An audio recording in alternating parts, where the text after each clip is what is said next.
This situation with Abba is really crazy and should be a cautionary tale to everybody. You can't trust no one. So Abba was dating this chick for about 5 months. He got her pregnant, and she came online recently to do a tell-all about Abba and this experience of dating Abba and getting pregnant. She would say she's making a video to expose the emotionally harmful experiences she had with Abba during his pregnancy. I'm going to be talking about a pregnancy in which Abba ultimately walked away from. And I'm going to be talking about the difficulties and the emotionally harmful interactions I've had with Abba. This is not the stereotypical situation. A lot of you guys heard the first sentence and say, of course, all right? A brother got an Asian or a white girl pregnant. She looks like a mixture of both. Got a white girl or Asian girl pregnant and walked away from the baby. What's new? But this ain't the stereotypical situation. And that first line was actually very misleading because Abba apparently wanted to keep the kid. Abba begged her not to terminate the pregnancy initially. Now, she took Abba through this whirlwind of, no, I'm keeping the baby. No, I'm not keeping the baby. Always told you the outcome I would have preferred. But I told you I would support you regardless, and I'd be there for you. And I think I try to show up both emotionally and physically by being there in person. I think I went out of my way to try to make that clear to you. And I also didn't lie to you. I didn't tell you I'm going to be fine, everything's going to be great. I told you, like, it's going to be tough on us. It's going to be tough on you. It's going to be tough on me. I don't know how I'm going to change afterwards. I can only tell you that I'm dreading it. And I think that's a reasonable and, like, mature response to the whole situation. You know, I don't need anyone to coddle me or anything like that. Like, I know these things are going to be difficult. And who knows, maybe it does break us. Who knows? But I would never force you into parenthood before you're ready. And I always told you that. So what I'm saying there is because she didn't want to have the kid, and I was saying I did. This is one of the most bizarre situations I've ever seen in my life. So the dude with the money and the fame who got a girl pregnant within 5 months is begging her to keep the baby, begging her to not go through with it. She scheduled about 4 to 5 abortion appointments. Now he says 9, she says 4 to 5. He's telling her each and every time, please don't get it. Please, bro. We could do this. Please don't get it. She says, nah, I want it. But every time she cancels the appointment last minute.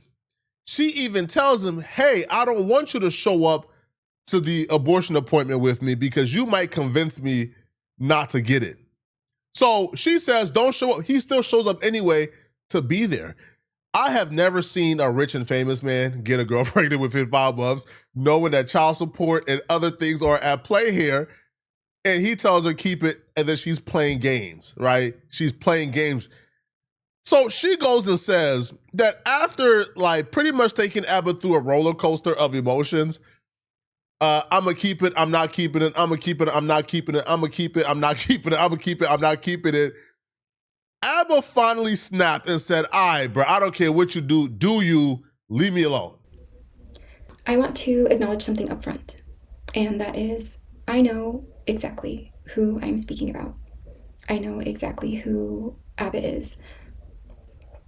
Abba is articulate. He is persuasive, and he is calculated. Abba is the king of receipts. And anyone who really knows Abba would not willingly put themselves in the position I'm putting myself in right now, unless their experience was significant enough to speak on. I'm not here to cause spectacle. This is all informational, and I'll just leave it up for interpretation.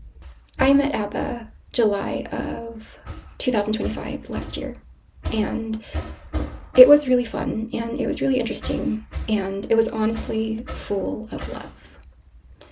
4 months into the relationship, I start to see incompatibilities and inconsistencies that made me question the relationship and started to make me feel doubt. Ironically, as I started to feel those doubts, I found out I was pregnant. I was very nervous, but I knew I wanted to keep the child. I told Abba about the pregnancy, and he was actually very supportive. He was very excited. He always talked about how much he wanted children, and He said he was sure about the pregnancy, and he said that he was always very sure about me. I, however, did not feel sure about Abba. Like I had mentioned, I started to see some core fundamental differences with our values, our lifestyle, and especially how Abba handled things emotionally and how he handled things communicatively. Those were all the reasons that she wanted to terminate the baby, is because the relationship with Abba was rocky. It was not stable. I think Abba said he broke up with her once, but then she starts to contradict herself. And then she says in another breath, well, terminating it was never an option for her. Then why was she setting abortion appointments? And she admitted that she was setting those appointments. If she knew all along she would have never gotten rid of it, or she didn't want to terminate it, then why were you setting appointments for what? Like, like to play with this man's emotions, or to set him like up and down a roller coaster? Or does she mean like, yo, I was setting these appointments because I was confused and, I wanted to get rid of it because the relationship was rocky, but deep down inside, I knew I didn't want to. But all in all, though, she took this man through an emotional roller coaster. Now, she would say that eventually when she was at a point where after 4 to 9 abortion appointments and canceling each and every one of them, once Abba got sick and tired of it, that's when she made up her mind she wanted to keep it. But by that time, Abba wanted nothing to do with her due to what Abba would say is the stress, like she took him through. I start to confuse my anxiousness with being with Abba, or moving forward with Abba, with my confusion and anxiousness with the pregnancy and if I wanted to continue the pregnancy or not.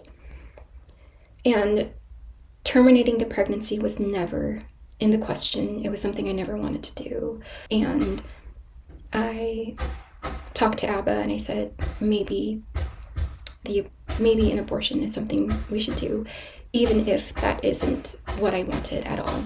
And Abba was not happy with it. Abba was quite disappointed, and he tried to support the decision as much as he could, but you can tell that he was struggling with it a little bit. We make our first appointment for the abortion, and Abba visits me to be there for me, and we don't go through with it that day. And when he leaves, I make another appointment, and I cancel that one. And I think in total I canceled 3 abortion appointments. And I think, maybe I should give it more time and see if my feelings change. And so I set an appointment for after the trip I had planned to Montreal to visit Abba. I visit Abba in Montreal, and we get into our biggest fight. And this was a real turning point for me. And I know it's hard to imagine Abba upset, but he does get there. And not only does he get there, he goes past the point of the threshold of where anger should stop. Abba resorts to name-calling and degrading language, and resorts to ridicule and mocking, and it does teeter on the emotionally and verbal abusive side, and I hate to put a label on it like that, but I feel like this is something that's not our business. We should not know about this. This is not something we should be involved in whatsoever. But she felt like she needed to come to the timeline to relay this. Now, she would then begin to say that once she made up her mind, after the multiple abortion appointments, after this huge fight with Abba, because Abba got sick and tired of her scheduling these things, put him through this emotional low just to cancel it and make him have to go through it all over again, eventually until he says, okay, I'm done with this. She then would say that after that big fight, Abba now no longer wanted to have a kid with her and told her to get the abortion. He's done. And that's when she all of a sudden didn't want to get it. Once she felt like, it's kind of weird. It almost feels like when getting the abortion would have made Abba unhappy and depressed, she wanted to get it, right? But when not getting the abortion would have made Abra sad and depressed, she didn't want to get it. I'm not a woman. Maybe this is what women go through, but it almost felt like she took pleasure in doing the opposite of whatever Abba wanted, right? If Abba would have been happy with her not getting it, she wanted to get it. If Abba, for me, it just felt like she wanted to take him through hell. Eventually, after pushing him to his edge, he then, begins to get, like snarky with her, rude with her. And when she felt like she got him right where she got him, she then screenshot the messages, and the mean stuff that he sent her. And, she believes that he should be canceled because he sent her mean messages and told her to go through with the abortion that she initially wanted to get. And he tells me, I don't have anything to say, just get the abortion, and I'll wait for the abortion updates. And I said, I will consider keeping you, I will keep you updated. I will consider what you said over the phone about having the abortion. My values were to ultimately not get it. And he said, just so we're clear, if you change your mind for the 10th time, I will not be involved. And then I kind of snap back a little bit, and I'm like, then don't be. And then he blocks me. And he blocks me for an entire day. And I'm so sorry for the construction in the background. I have to make sure to speak loud. Sorry about that. I said, hey, I need to talk to you about the baby. I'm still blocked. And I tell my cousin to message him to unblock me. And he says, hey, I unblocked you for a second to say stop contacting me. Regardless of what you choose, I will never decide to keep in contact with you. You're not my responsibility. Now don't reach out to me again. And then if you guys are reading this, I'll mention what's going on here in a minute. But I said, why? I said, why did you block me after you wanted updates? He says, because I don't want updates. Sorry I wasn't clear, so I'll be clear. I don't want to ever hear from you again. He says, keep it or don't. I don't need updates. If you do this solo, good luck. If you don't, keep it. Great. And then he blocks me again. And I am so exhausted at this point on how Abba handles conflict and how he resorts to shutting down and avoidance and stonewalling. And especially at a time that is very critical and sensitive. I just want to show you this. So this kind of will show you an example of Abba's volatility a little bit. I think within the span of 4 months of our relationship, I think I was blocked like 100 times. And I typed in the word block in my search history for my messages. And the first time he blocked me was in August 7th, the beginning of August. And I think we met in the middle of July. And this was just 3 weeks after we met. And so then he blocks me again at the end of August. Blocking somebody probably is not the best way to deal with, a potential baby being in the mix. Now, Abba's saying he's not going to be in a baby's life whatsoever when it comes, that I really can't co-sign as well. And I think Abba also, has similar commentary in the past. But bro, you took this man through multiple emotional lows, what I believe is deliberately. Right? Like you knew you had no intentions on ever getting rid of the baby, but you made him think you were multiple times. I understand why he snapped. Now he blocks her. Now after he blocks her, want nothing to do with her, you know what she did? She begins to threaten to ruin his career, to go public. She then DMs Preach, and tell him Preach, hey, I'm pregnant by Abba's baby. Abba was nothing to do with me. She's getting his family and friends involved. She's DMing everybody. But again, I never did it. And I also messaged the Ab and Preach page. And I tell him this. I'm not going to read it, but I'll leave it up here so you guys can view and pause if you'd like. And he just responds, hey, blackmailer, stop reaching out. And Abba gets very upset. Because now Preach sees these messages and now Preach knows that his girlfriend is pregnant. Now Preach knows Abba's girlfriend is pregnant. And Abba calls me at some point, and this is just another example of how Abba does talk to me when he does get upset. So I don't answer because I'm trying to get something to eat. I'm hungry and I'm sick. I'm in my first trimester and I don't answer. And he says, I don't care, bye, blocked. I'm trying to eat. Hey, I was really trying to get something to eat. I haven't eaten. He says, parasite, I don't care. Eat, shit, sleep. I want my peace back. I want you gone, so hurry up. You made 9 accounts harassing me and blackmailing. So he's talking about my cousin reaching out and sending him messages, and I finally he calls again, and we finally get on a phone call. This is the most brutal phone call, and it does reflect everything that I had mentioned before, that it was verbal and emotionally abusive and contain a lot of dehumanizing language. And she's not coming to the internet to tell us, yo, can you please help me get Abba to be a father? She then proceeds to say that she proceeded with the termination, got rid of the baby. But she still decided to come online after terminating the baby, after breaking off all ties with Abba.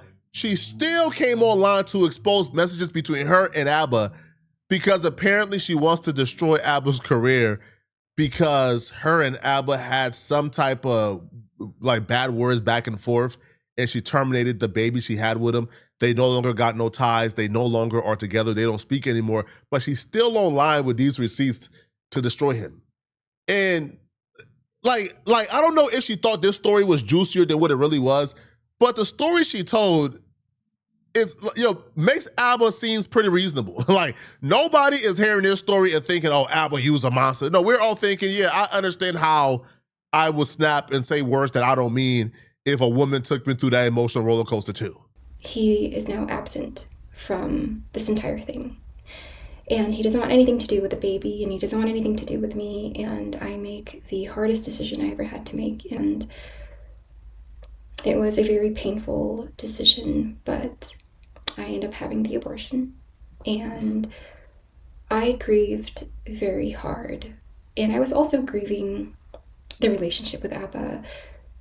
I knew that I found all of these incompatibilities, but I did still love him a lot. And I was feeling very lost, and truly some of my darkest days. And I think Abba will never get a hold of me again, and he really doesn't care to reach out, but he does. I literally don't know the purpose of why she made the video. If she terminated the baby and y'all no longer have ties, why are you making a video again? And this is why too, man, as a man, you really got to be careful on who you deal with. A lot of these chicks will seem super cool, but they low-key plotting to destroy you and ruin you behind the scenes, okay? This is disgusting. This is bad. This is horrible. It's horrible. So Abba will eventually respond back. Now, he took accountability for, saying mean things, but he also broke down the reason why he said these mean things is because of the emotional roller coaster she put him through. So she didn't want me there for the abortion. I flew down anyways. And the night before the abortion, she was talking to me. She was like, we can have more kids in the future. And I'm like, right before you're going to go end this, that's what you want to come for me with? So I'm like, just stop. It's okay. I'm not here to be a sour pout. I'm not pouting. It's okay. Let's just go through with this. I wake up in the morning and she canceled the abortion. So this is like the 9th time already that she's changed her mind between having it or not having it. And I can't stress this to you guys enough, how debilitating and mentally breaking it is to have to deal with somebody changing their mind. Now, I'm sympathetic because I can imagine it's a stressful situation. You're deciding your future, you're hormonal. I'm being as patient as I can be throughout the whole process. I'm not saying nothing because I don't know what it's like to carry a kid.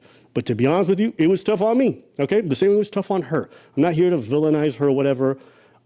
All my friends, my friends don't, my friends have nothing nice to say about her, okay? They say she didn't have, we're pregnant, it's lying, whatever. I don't say any of that because I know despite what she's doing now and all this, she's not a bad person. At least that's not the experience I had with her. Now, maybe I'm stupid, whatever it is, love struck, whatever you want to say, but I'm just not going to sit here and pretend like she's the demon or whatever. I just think it was a very stressful situation for two people who weren't ready at the time, and I think we just didn't handle it the best. And you guys are seeing it unfold publicly, and I think it's stupid that it's happening this way. But this narrative that I didn't want to have the kid or some baby drama, it's not real. For most of our relationship, it was me trying to tell her not to do it, okay? So that's That's what it is. And the reason why I just didn't want to do this vid or talk about this is because like it's personal and it's pretty traumatic. To be honest with you, I'm still grieving that whole experience and I haven't been good afterwards. It's a tough thing to deal with, thinking you're going to live life one way, and it's like very difficult. And I'm probably going to mourn that for a long time. Okay. And I don't want to talk about that with you guys, but here we are. And I'm okay with people making rumors about me. I've heard all kinds of rumors, all the craziest things you can imagine. But seeing my ex do something like this is like, to me, it's a bit loserish, to be honest with you. This felt like a conversation we have no business hearing or reviewing. But y'all let me know in the comment section, what do you guys feel about this? Do y'all feel like ABBA is a monster because of this, or you guys don't listen to ABBA because of this?